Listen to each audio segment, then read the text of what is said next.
As Burkina Faso rises from the shadows of instability, one is reminded of Chinua Achebe's words, "When the moon is shining, there becomes hungry for a walk." Captain Ibrahim Traore's bold vision has awakened a long-dormant nation, proving that crisis births courage. His push for sovereignty echoes Frantz Fanon's call. Each generation must discover its mission, fulfill it, or betray it. Since Captain Ibrahim Traore stepped into power in late 2022, the country has entered a bold new era, with clear vision and unstoppable drive. He's launching one massive project after another, changing the face of the nation from roads and hospitals to farms and schools, from military upgrades to youth empowerment.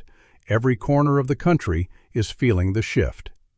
This isn't politics as usual. This is transformation.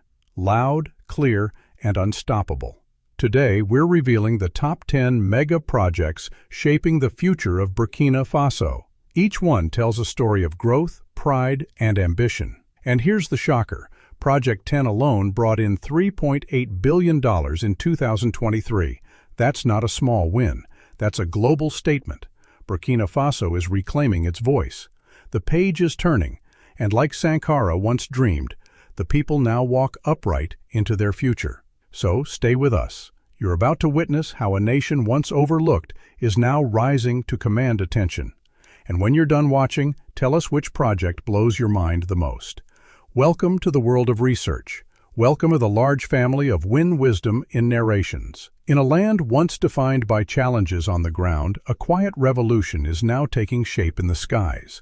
Burkina Faso is rewriting its aviation story, not with words, but with concrete runways, steel wings, and strategic vision.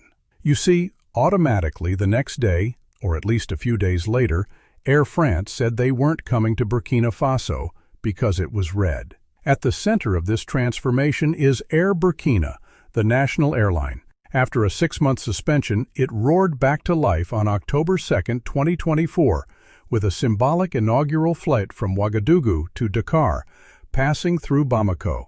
But this was more than a resumption, it was a national statement. The relaunch came with the acquisition of a brand new Embraer 190 aircraft, secured through diplomatic channels during the China-Africa Forum. The deal, worth around $19 million or 65 billion CFA francs, marked a leap forward in both technology and diplomacy. The E-190 is equipped with 6 business class and 92 economy seats, fuel-economically efficient and adaptable to shorter runways. It's ideal for connecting regional destinations like Accra, Abidjan, and beyond. With fleet expansion plans already underway, this move is not just about mobility, it's about growth. Burkina Faso is now preparing to use its air corridors to serve not only passengers, but also its growing industries, from cashew processing to regional trade. Integration. Under President Ibrahim Traore's leadership, the country is not aiming to catch up. It's aiming to lead. Further west, Mapobo Dioulasso International Airport is undergoing a massive transformation. With 80 billion CFA francs invested, the airport is being modernized into a full-scale regional hub. A new state-of-the-art terminal will handle over 1.5 million passengers annually. Runways, taxiways, aircraft parking zones. Everything is being reimagined, and it's not only about airplanes. This upgrade is designed to spark broader economic impact. New access roads will boost connectivity, tourism, and hospitality. Will grow trade, will accelerate. Bobo Dioulasso is being positioned as a vital node in West Africa's air network, ready to welcome more travelers, more commerce, and more opportunity. But the most ambitious project of all lies just northeast of the capital, Ouagadougou Airport. Located 35 kilometers from Ouagadougou, is nearing completion. Is more than an airport. It's a symbol of vision and resilience, set to replace the aging Thomas Sankara International Airport. The new facility responds to long-standing safety and congestion challenges posed by the old site's urban location. Ouagadougou offers a 3.5-kilometer runway, expandable to 4, and a terminal built to handle up to 1 million passengers per year. Despite past delays caused by political instability and failed concession deals, construction has reached over 80% completion. The new airport is now ready to set new standards in sustainability and innovation. Led by Vinci, the project includes the use of low-carbon concrete developed with local institutions to reduce environmental impact. A solar power station, 25 megawatts strong, complete with battery storage, is planned on-site, reducing reliance on imported electricity and setting an example for green infrastructure across the continent. In the span of just a few years, Burkina Faso has gone from struggling to soaring air. Burkina takes to the skies once again. Bobo Dioulasso becomes a gateway to the west, and Ouagadougou prepares to lead the future. This is no longer a country watching flights take off. It is now building the runways, and with each engine's roar and each plane's lift sends a clear message to the world. The nation is rising, and this time it's flying. But what good is flight without roots? As Burkina Faso builds its wings in the sky, new planes, new airports, new horizons, it is also planting its feet deeper into the soil, because real sovereignty isn't found only on runways or in terminals. It's built in the fields, in the factories, and in the hands of its people. Captain Ibrahim Traore understands this. That while Air Burkina connects the nation to the world, it's the strength of what's made at home, cashews, tomatoes, tractors, and tools, that determines whether the country can truly stand on its own. And so even as jets rise above Ouagadougou, another kind of revolution is rising below, one rooted in the land, powered by labor, driven by dignity. Are we going to be offensive? Leadership of Captain Ibrahim Traoré, the country is witnessing a quiet but powerful revolution, one that begins with the soil and stretches into industry, innovation, and hope. Burkina Faso's latest bet is on its cashew industry.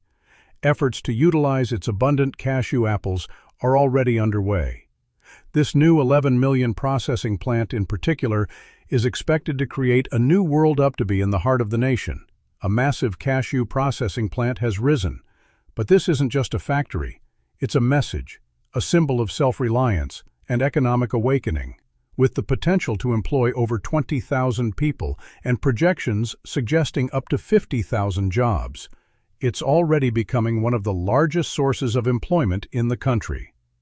Strategically positioned to harness Burkina Faso's rich cashew harvests, the plant is designed not only for local processing, but also to generate high-value exports. It's a move that cuts dependency on foreign processors and returns profits and pride to local hands. But the story doesn't stop with cashews. The first cans of tomato concentrate made in Burkina from the tomato processing plant in Bobo-Dioulasso, Burkina's second-largest city. Local tomato processing is now a reality thanks to contributions from the local population. This venture into value addition will create great opportunities, not only for the city, but for the country. In Bobo-Dioulasso, another milestone has reshaped the economic landscape. A fully locally funded tomato processing factory, backed by over 7.5 billion CFA francs, or around 12 million. This facility stands as a triumph of citizen investment. From villages to diaspora communities, the funding came not from foreign banks, but from the people themselves. Its output, 100 tons of tomatoes processed per day, 800 kilograms of product per hour, and an estimated 8 billion francs in revenue over the next 5 years. Behind these numbers are real lives, 187 direct jobs, and more than 10,000 indirect opportunities, offering dignity to farmers, traders, and transporters. The plant addresses decades-long struggles like post-harvest waste and market instability, and restores power to the hands of smallholder farmers. These factories are not isolated victories. They are part of a sweeping national agenda. In May 2024, a major agricultural distribution campaign unfolded across the country. Over 400 tractors, 339 motorcycles, 710 motor pumps, and 714 additional transport bikes for farm agents were distributed to local producers. It was part of the Agro-Pastoral Offensive, 2023 to 2025, a plan backed by over 78 billion CFA francs in investment, but machinery was only the beginning. The government also delivered 10,000 tons of fish feed, nearly 69,000 tons of fertilizer, 10,000 liters of phytosanitary products, 18,000 tons of vegetable seeds, 2,300 tons of feed seeds, and 10,000 tons of animal feed. Technology Incubator Project in Barsi, every student in the program received 2 hectares of land, water access, seed supplies, and equipment. This wasn't charity, it was preparation for a future, led by young Burkina Faso determined to feed their nation with their own hands. And in March 2025, that vision went further. A $200 million training initiative was launched, targeting 8,000 youth with agricultural training. In its first phase, 20,000 participants were enrolled in intensive sessions with a promise of land and support to start their own ventures after graduation. These stories, from factory floors to tomato fields, from tractors to training centers, are part of a single movement. Burkina Faso is shifting from survival to strategy, from dependence to independence, from raw potential to real productivity. This is not foreign aid. This is homegrown power. But no revolution survives without a system to sustain it. Burkina Faso isn't just growing crops and building factories.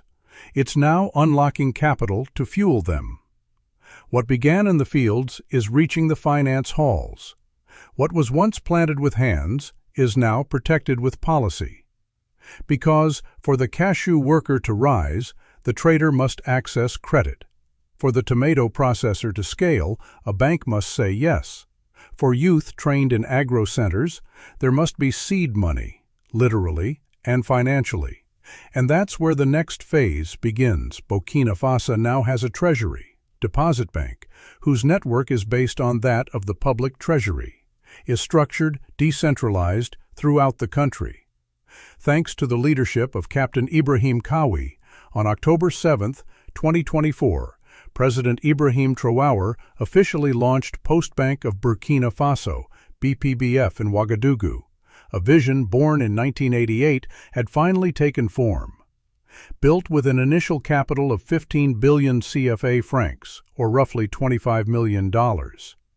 But this is more than a bank. It is a bridge to financial inclusion for youth, women, farmers, and small businesses, groups too often left behind by traditional banking systems. BPBF isn't built for profit alone, it's built for participation. From savings accounts to microcredits and financing to digital banking access, the Postbank is tailored to meet real needs in real communities. In urban streets and rural villages, BPBF is opening doors, empowering households, and breathing life into local economies. Yet, even as Burkina Faso builds for the future, it's also caring for those who carried the past. In the country's second-largest city, Bobo-Dioulasso, the government has announced the construction of a state-of-the-art geriatric hospital, the first of its kind in the nation's history. For too long, elderly citizens, those who served, sacrificed, and sustained families, were left with inadequate care. That changes now, with a dedicated budget of 1.7 billion CFA francs. The civil servant retirement will now benefit from free annual medical checkups and essential medication vouchers. This isn't welfare, it's recognition, a recognition that dignity does not end with retirement, that service to the nation deserves more than a thank you. It deserves care, consistency, compassion. Together, Postbank and the Geriatric Hospital are two pillars of the same promise that development must serve all generations.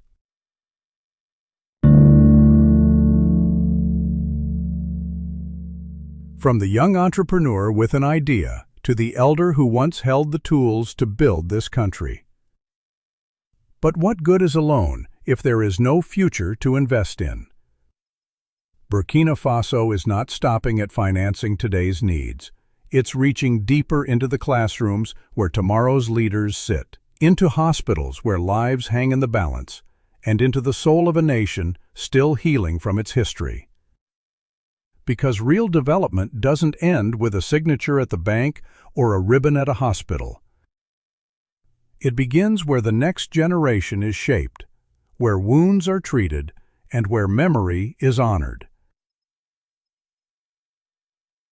And that's where the next chapter begins, where hope is rebuilt. Not with slogans, but with schools, clinics, and the unshakable spirit of a people refusing to forget who they are. 2025, Burkina Faso launched a policy for free education from primary school to university. Burkina Faso is rebuilding more than roads and institutions. It's rebuilding hope, brick by brick, child by child, life by life. Under President Ibrahim Traoré, a new national vision is taking root. One that begins with the most vital foundations of any nation: education, health, and memory. In June 2024, the government launched the Presidential Initiative for Quality Education for All, a 5-year plan aimed at transforming the country's education system. This isn't just policy, it's a commitment to an entire generation across the country. 39 new university lecture halls, 44 modern high schools, and 10 technical and vocational training centers are under construction in regions once silenced by insecurity. 250 schools are building, and in a powerful symbol of ambition, a new polytechnic university is rising to serve students across the nation. But infrastructure alone is not enough.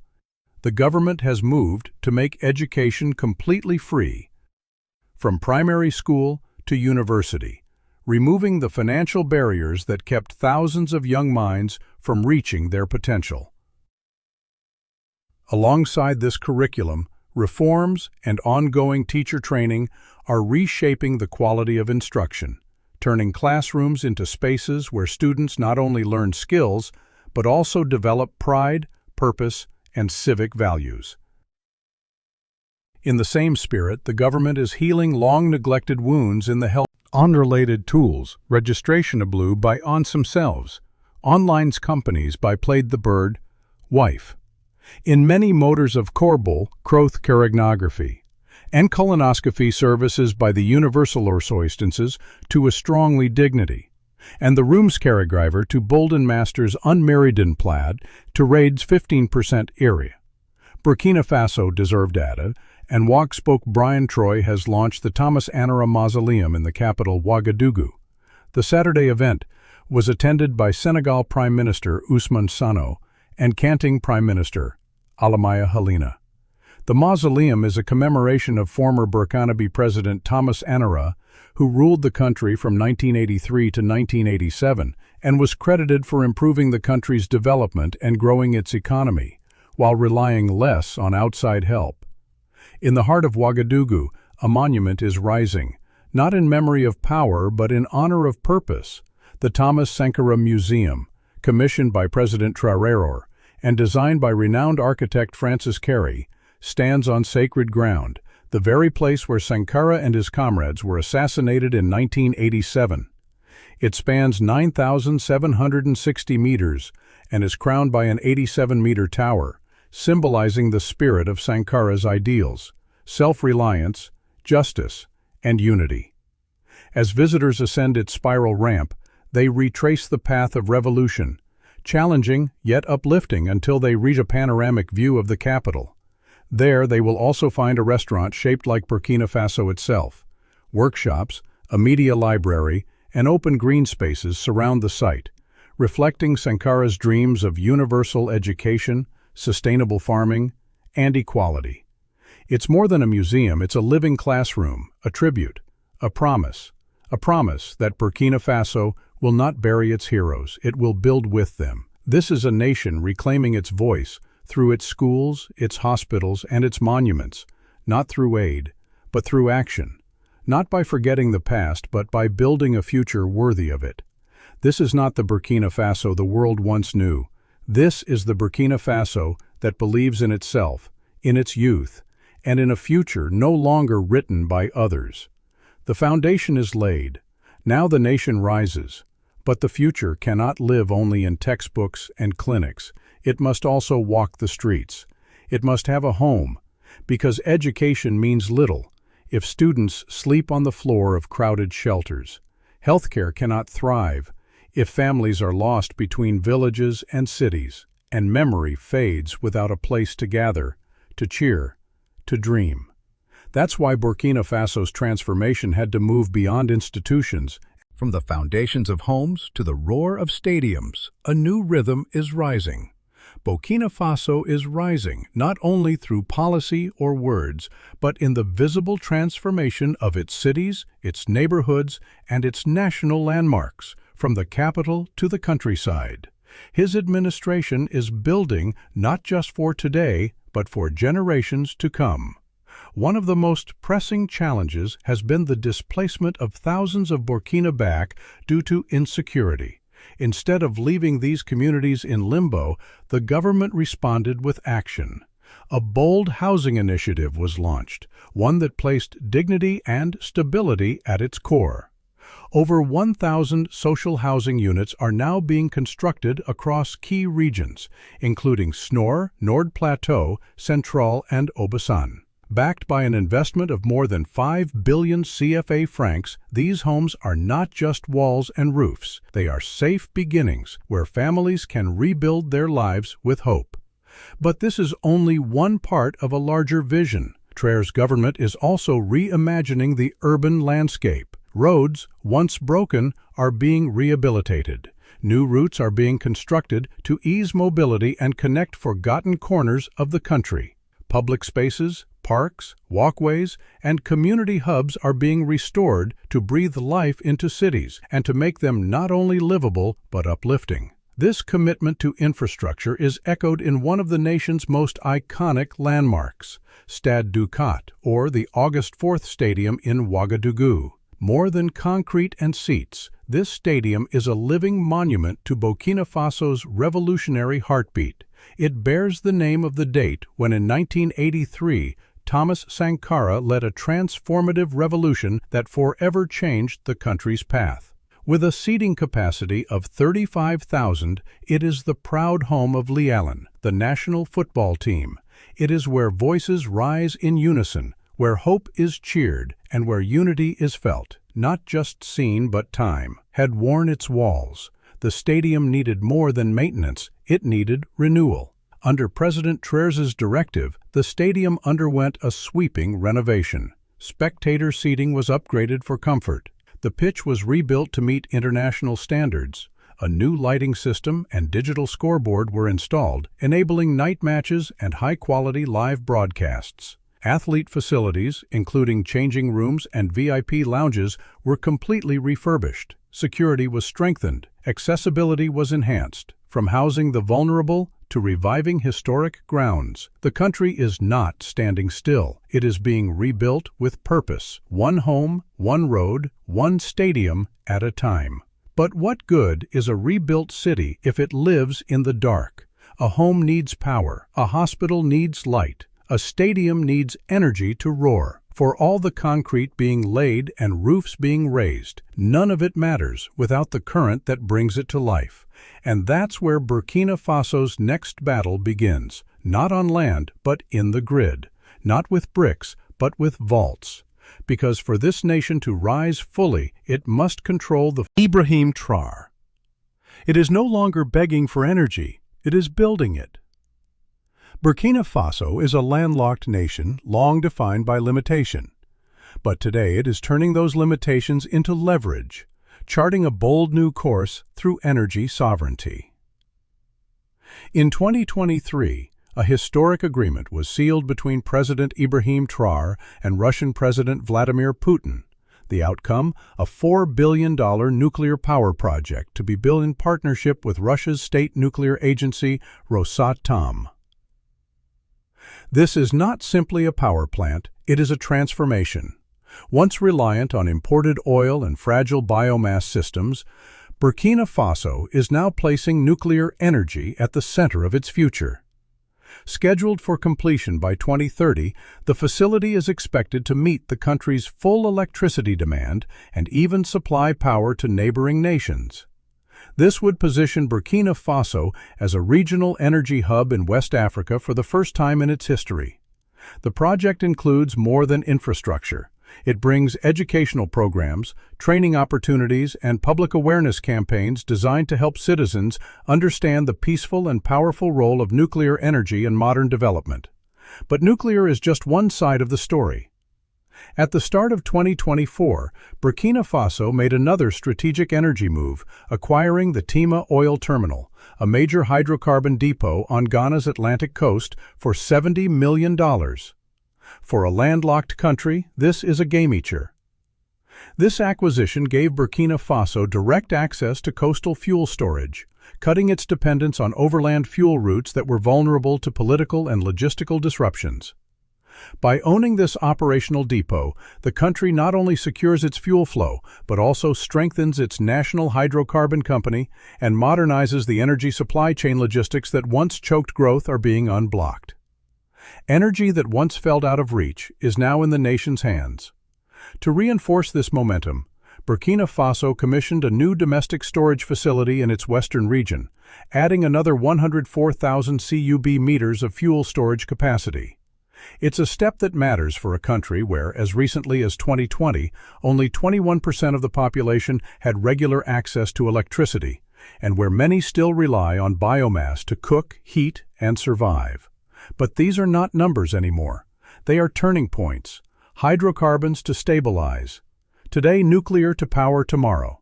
Together, these moves form part of a broader strategy to make energy a pillar of national strength, fueling industries, energizing agriculture, lighting homes, and unlocking the full potential of the Burkina Faso people.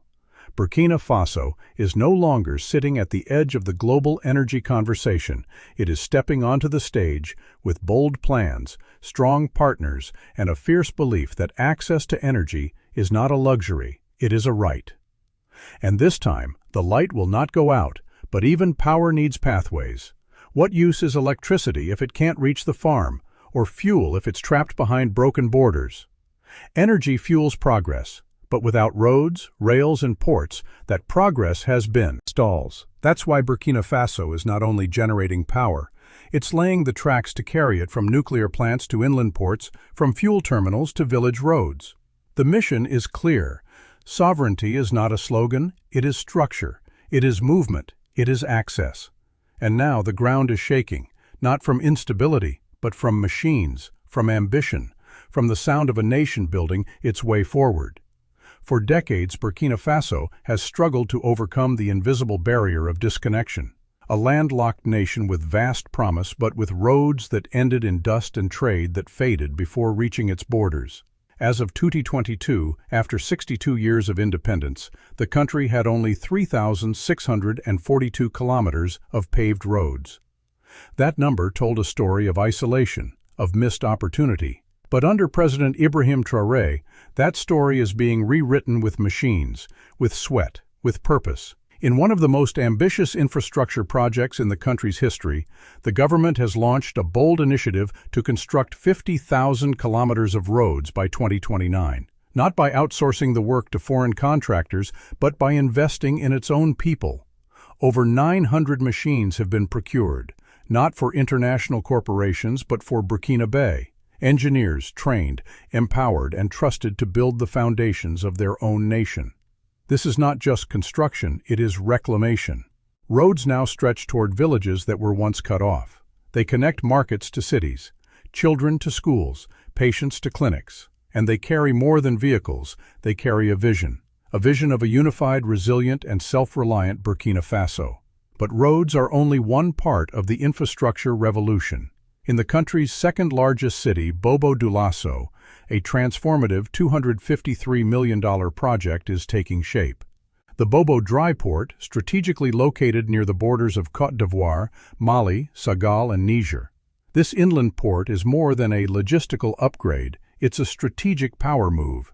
Equipped with modern freight terminals, custom zones, and warehouse systems, the port is designed to streamline trade, transportation costs, and unlock regional commerce.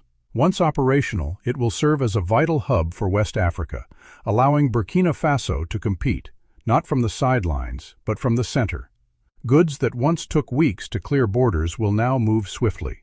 Local businesses will have a direct path to international markets, and the economy will breathe with newfound mobility. But the movement doesn't stop on asphalt. Enter Faso Rail, a national rail network with one audacious goal: to connect all 45 provinces of Burkina Faso through a single modern railway system. This is not just a rail project, it is a blueprint for unity. Faso Rail will carry more than cargo, it will carry possibility, reducing the cost of domestic trade, improving food distribution, driving industrial growth, and knitting the country together in steel and speed. Together, these projects, roads, rails, and ports, form the backbone of a new Burkina Faso, a nation no longer waiting for access, but building its own. Pathways from dusty paths to engineered highways, from landlocked limits to inland gateways, from scattered provinces to a nation united by tracks. Burkina Faso is moving not slowly, not quietly, but with the roar of engines and the pulse of ambition. And as the first trains roll, the first goods clear customs, and the first child walks to school on a paved road, one truth becomes clear. This is not just infrastructure. This is independence. But what good are roads if they lead to factories owned by others? What use are ports if they only receive foreign goods, or trains if they carry nothing made at home? Burkina Faso knows infrastructure alone is not enough. Sovereignty must be built into every brick, stitched into every thread, and poured into every mold. It must be felt not only in how the nation moves, but in what it makes. And now, with cement, cotton, and culture, a new revolution is underway, one that doesn't borrow identity, but manufactures it. Captain Ibrahim Traoré, in a joint venture with Chinese investors, have inaugurated a new cement plant in Burkina Faso. The facility, with production capacity of 200 tons per day, is expected to produce hundreds of jobs for the youth in Burkina Faso. In March 2025, President Ibrahim Traoré inaugurated one of the nation's most significant industrial milestones, the Burkina Bay Industrial Cement Factory in the Plateau Central region, a joint venture with Chinese investors. The plant marks a new chapter in Burkina Faso's industrial rise. With a daily production capacity of 1,000 tons, the facility isn't just a cement factory, it's a statement that the country is done importing what it can build itself, that it will no longer wait on foreign contractors to shape its cities, its roads, or its future. Spanning over 12.5 hectares, the factory operates with cutting-edge technology and a strong commitment to sustainability. Recycling used cement bags and integrating renewable energy into its operations, it has already created hundreds of jobs and injected momentum into the national economy. But concrete is not the only foundation being laid. Burkina Faso is also building the fabric of identity, literally. In a groundbreaking move, President Traoré launched the Force National Support Center for Artisanal Textile and Garment Production. As the largest cotton producer in Africa and the 10th largest globally, Burkina Faso is transforming its raw resources into finished power. The result: every police and military uniform is now produced locally. No more imports, no more outsourcing, a nation dressed by its own hands. But this shift runs deeper than clothing. It reaches into the heart of culture. In courtrooms across the country, colonial-era European wigs are gone. Lawyers now wear traditional African attire, bold, dignified, and rooted in history. In classrooms, school children wear Faso Danfani, the iconic national textile introduced by a 2023 presidential directive. It symbolizes pride, unity, and importation of used garments has been officially banned. No more hand-me-downs from distant countries. Burkina Faso is choosing to wear itself with pride. These are not surface changes. They are signals of a nation refusing to be dressed, fed, or built by others, from cement blocks to school uniforms, from factory floors to courtrooms. Burkina Faso is rising on its own terms. But what good is national pride if the engine still runs on someone else's fuel? What good is a factory if the people building it walk miles for clean water? Burkina Faso knows the future won't be imported. It must be invented. That's why the revolution doesn't stop at uniforms and cement. It charges forward in silence on 4 electric wheels. It flows underground, through pipes, dams, and boreholes, because real independence means more than making things. It means imagining them, powering them, and protecting life from the road to the riverbank, onto Burkina Faso. Now there's an interesting story of success from the OTTU sector there, specifically the release of a new electric vehicle produced by local manufacturer. It's being hailed as an interesting move for a country that's been more in a quiet workshop. In the upscale district of Ouaga 2000, something revolutionary was born. ITTU, the country's first fully indigenous electric vehicle, engineered entirely by Burkina Faso talent. ITTU isn't just a car, it's a national milestone with a range of 330 kilometers on a single charge and the ability to recharge in just 30 minutes. It is built for more than convenience. It's built for resilience. Whether navigating city streets or reaching remote rural roads, this vehicle is redefining mobility on African terms. The ITAT brand launched 2 flagship models, the Native and the SAF, both sleek, smart, and solar-ready, equipped with GPS, Bluetooth, and renewable charging capabilities. They represent a future not imported, but imagined, built and driven from home. But Burkina Faso's revolution isn't limited to the road. It flows beneath the surface, in water, in health, in survival, in partnership with the African Development Bank. The country has launched a $48 million national water and sanitation initiative. It's not a headline, it's a lifeline across rural villages and underserved towns. 60 portable water systems are being built or modernized. Over 110 high-capacity boreholes are being drilled. More than 13,000 family toilets are under construction. These changes will directly improve the lives of over 500,000 Burkina Faso. This isn't charity, it's strategy, a vision to achieve universal access to drinking water and sanitation by 2030. But water is more than hygiene. It's also food, it's income, it's power.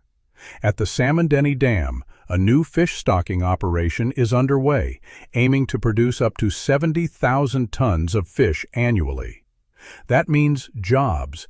That means good is clean water and electric cars, if the wealth beneath your feet still belongs to someone else.